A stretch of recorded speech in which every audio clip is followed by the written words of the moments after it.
This series is called, let me bring it up for you.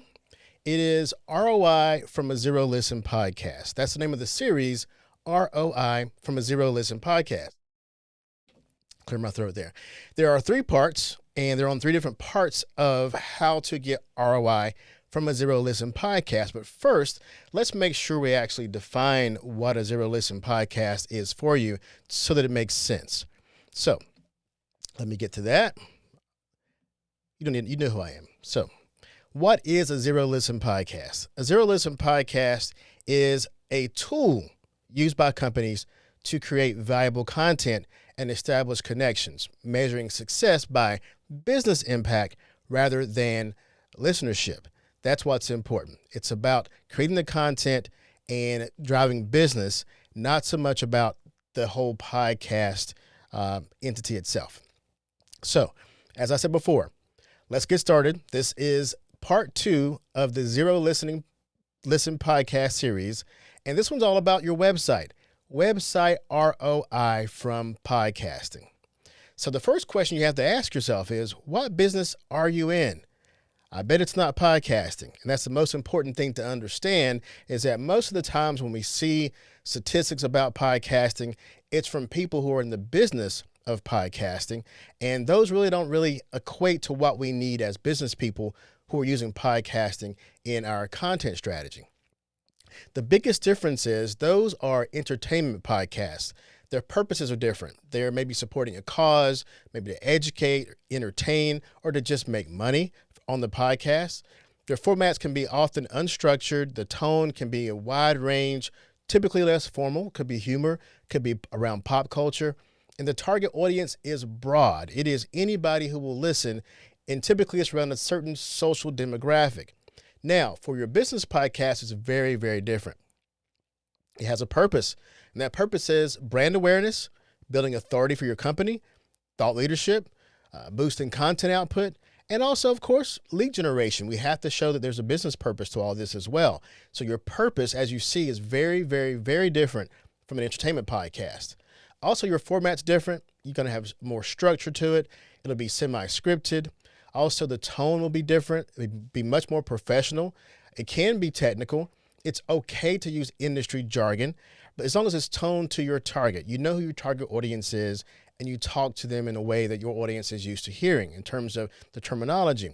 And also your audience, speaking of target audience, they're your potential customers or your industry peers. They may even be from an internal podcast. It could be your employees. So as you see here, for a business podcast, the purpose, the format, the tone, the audience is very different from, say, an entertainment podcast or one you may see these popular statistics talk about. So there are also some additional wins for a business podcast as well. You can overcome content and resource challenges. Oftentimes marketers are thinking, what do I create next? What is my next piece of content? How do I get that executive in front of a camera or behind a microphone? You can overcome content and resource challenges by creating what we call big content, which is a podcast or video, where you can create content from that. And we'll get deeper into that in a moment as well, and I'll show you exactly how to do that. You can also build relationships with industry leaders, connect with potential customers, leaders of your client organizations, perhaps. You can increase your brand recognition, and most of all, increase web traffic. That is the center of today's focus of the series, is increasing your web traffic through podcasting. Now, promotion. You're not in the podcast business. Again, your goal is to promote your business. That's the reason why you're in the podcast business. That's the reason why you're podcasting, you're not doing it to make money. You're doing it to promote your business. And so there are 5 promotion tactics for that. We're going to go into 2 of them pretty deep. Mainly your website journey and the repurposing of your content to help drive website traffic. So let's start with the website journey. So all the content you create in your podcast, whether it be the podcast itself, the audio that comes out of your podcast, the social snippets, the audiograms, the content, written content, all of that should lead back to your business website. Not Apple, not Spotify, not anywhere but your owned property. All right. You're not promoting Apple, you're promoting your business. And there should be lots of content that comes from your podcast. Again, this is more about content marketing and less about podcasting. So from your podcast, you can get audio content, website, written content, video content for your website, YouTube content, social that again points to your website. You're creating sales enablement tools, whether it be conversations they can share or content for your website again, for your guest social channels. And most importantly, also new relationships can be created by having these conversations with your industry leaders. So I cannot say it enough. The people consuming this content, your podcast, may never listen to your podcast. And that doesn't matter because listenership is not your goal. Business is. You're not trying to get the most listeners. You're trying to get the right listeners to your business. So let's talk about how the content, whether it be an audio podcast or a video podcast, I want to show you just how much content you can create by having a podcast. Again, we're talking about creating content and reaching your prospects or your audience, not about fame. So with your episode, you have graphics for the episode, of course. You can send that, of course, to the traditional places, to Apple and Spotify for your listeners. But you also have audio embeds for your website landing page, your owned newsletter. You have content for this newsletter now because now you have a conversation that was had that you can write about in your newsletter to say, hey, we talked to this industry expert and we learned these things. Let us share it with you. That's a newsletter, okay? Now, take the audio clips, add some social copy to it. And now you have things you can send to your guest, what we call a guest pack. We covered that a little bit more in the first part of the series. You have your guest pack, you have social post, and you have a social newsletter. That's your newsletters like LinkedIn newsletter, your Medium newsletter. These are ones that are on borrowed property, but you can use those to bring traffic into your website with those other social newsletters. And then, of course, you can also make highlight articles to say, out of this 30-minute, hour-long conversation, we touched on one particular thing we want to go deeper on. You can write an article on that thing, embed your video, your audio into that web page. Again, we're talking about web page here. And then all of that content, every piece of that content should point back to a landing page on your website, not Apple, not Spotify. For a video, it's very similar. Except you're going to also have more content because now you have video. So in addition to the audio distribution, you now have audio embeds, plus you have the video on YouTube. You have video for social snippets as well. All of this stuff, of course, you can put on your web landing page. You can mention it in your newsletter to put a thumbnail of video in your newsletter. Take those video clips, add some copy to it. Now you have a highlight video that can go on YouTube or your website, the full-length video, and you can create tons of shorts of those highlight moments from your podcast as well. Again, send that to your guests in your guest pack. Create your social post. Put it on your social newsletter. Create a page that is a highlight article of the key topics. And then also, again, I cannot stress again, lead that back to your website. So before we go any further, I want to make sure that you get, we made a guide that's called the Actionable Guide to Scaling Content Generation Through Podcasting. The key to that is it's actionable. So follow that guide. You can take some steps to help create more traffic to your website through your podcast. Grab that. Elena, you can put that link also in the chat for this one as well. So get this guide. I know you're probably on your computer right now. Maybe pull your phone up and grab a snap of that QR code and get that document. Every part of that guide has an action that you can actually do today. All right. So getting back into the website journey portion of this, again, this is about ROI for your website through podcasting. Every external asset you make, whether it be a social post, an email, an embed, it should have a link back to a landing page on your website about that episode. That episode should be one of many on your, what we call a pod roll. That pod roll has all your episodes on it. That allows people who visit your website to binge listen or to listen to several episodes or find topics that they are even more interested in so they can become fans and subscribe to your podcast. Again, subscription isn't a big thing, but if they're on your website, you might as well give them several things to look at so they can decide if there's more topics they want to dig into that you're talking about. And then, of course, on your pod roll, it points to individual episodes. Now, in terms of repurposing, again, we mentioned earlier about all the kinds of content you can create. For video, you have YouTube, Facebook, LinkedIn, all this micro content you can create for TikTok or Instagram or YouTube Shorts.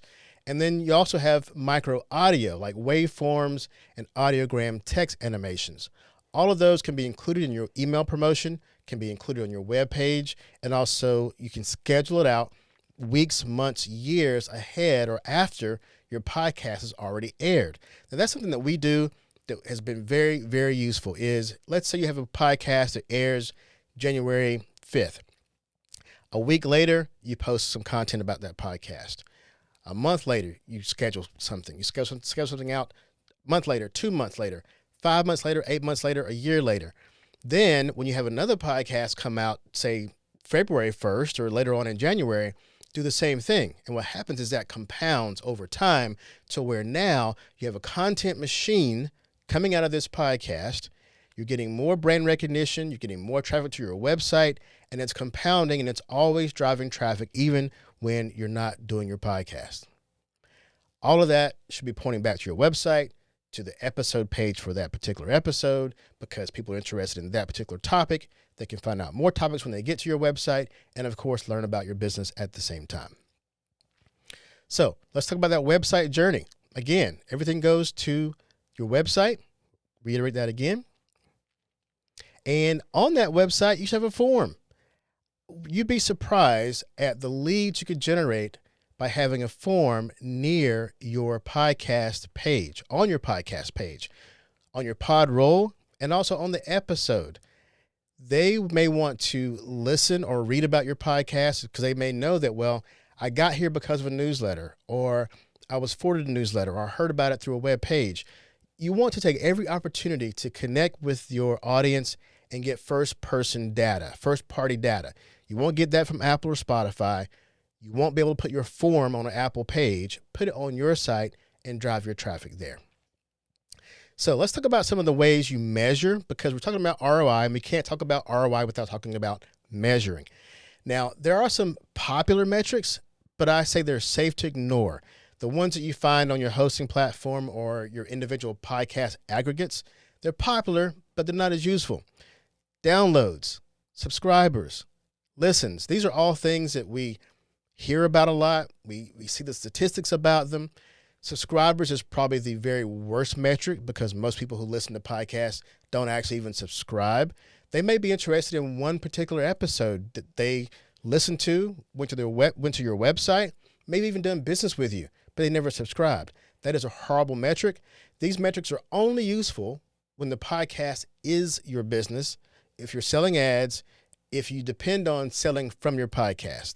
Otherwise, those statistics are pretty useless for a business that is podcasting. Now, here's what is important. Brand awareness, authority, engagement with your website, your business, increased content output. That's one that's high value and easy to measure. You find out where your content output is now. You look at your podcast and how you're multiplying it. You can measure that easily. And of course, leads. If you have that form I mentioned earlier, that's a high value. It's hard to attribute, but if you put the forms in the right place, leads are actually possible from your podcast. I can attest to that. We've got them. We still get them from a podcast. Your podcast is a multi-touch machine. Talk about leads. We know it takes multiple touches to get a prospect to make a move. So you want to stay top of mind during the sales process, and you want to educate your listeners or your audience, your potential customers, before your competitor does. I had a case a few months ago where we had a lead call from a potential customer. This was around June, and they had heard about us from our podcast. We didn't close the deal in June, but they were in they were getting multiple touches from us. They were listening to the podcast. Come September, they said, "Oh, we've been listening to your podcast ever since, and what you're saying makes sense. We would love to work with you." The thing is, we had been on their mind. We had been in their ear for months. No sales calls, no meetings, no ads going to them. They were listening to us voluntarily and learning from us. Multiple touches happened, and eventually later on that fall, the deal did happen because they were tuned into our podcast. So how do you measure content reuse and increase content generation? I mentioned earlier, that's one of the main things you want to have, want to measure. It's a very important metric compared to those like subscribers or listens.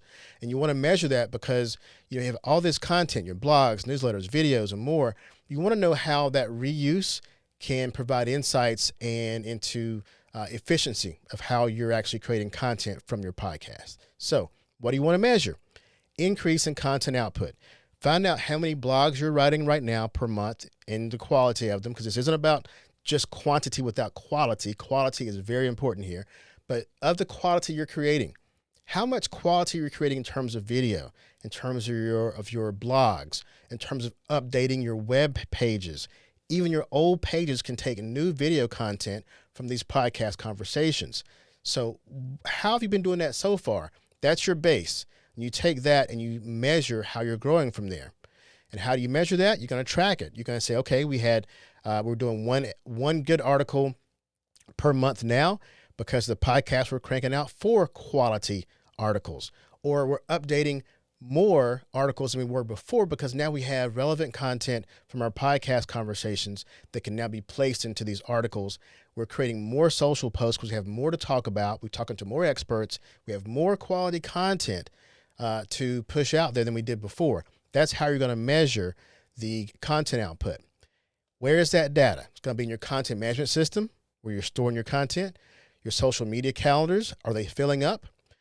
Your cross-channel analytics, like, are you tracking your podcast, how they're converting into blog posts or videos? How are they going from an audio podcast or a video podcast into a newsletter, into a web page? How is that converting? And also you want to look at your collaboration with other departments.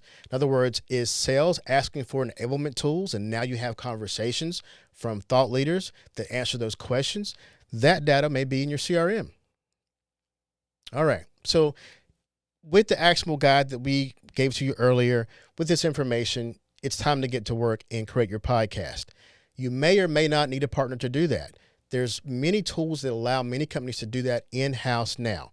But if you choose to talk to a partner about outsourcing your podcast, I want to give you some questions that you must ask before you outsource a podcast. So the first thing is, are there marketers? Do they provide additional marketing expertise in marketing and not just the love of podcasting? If they go too far in the deep end of how your audio or your podcast sounds or looks, but they don't understand the marketing aspect of why you're doing this for your business, they're not the right partner. They need to understand that there's a business purpose behind this, that you're not trying to be a celebrity, you're trying to run your business. Do they provide ongoing consultation? Are they familiar with working with a business your size? Many podcast production companies are familiar with working with personalities or podcasts, but when it comes to a business, there'll be a lot more moving parts. There's compliance to deal with. There's scripting possibly. There's a lot more things to do when you're dealing with a larger company. So ask them, have they worked with a business your size? Also, do they assist with the recording, or do they just ask you to send the recording to them? That's one of the biggest differences I see across podcast agencies and podcast production companies. The ones that tend to be a lot less expensive expect you to send the audio in to them, and that works fine for some, but it's one more thing you have to do on top of your marketing hat is figure out how to get things recorded. So does the agency help do that? Can they help provide voiceover assistance? Can they write and repurpose your content? And do they manage the hosting and distribution? Even into the marketing part of that, can they help you market it? So that's it for today.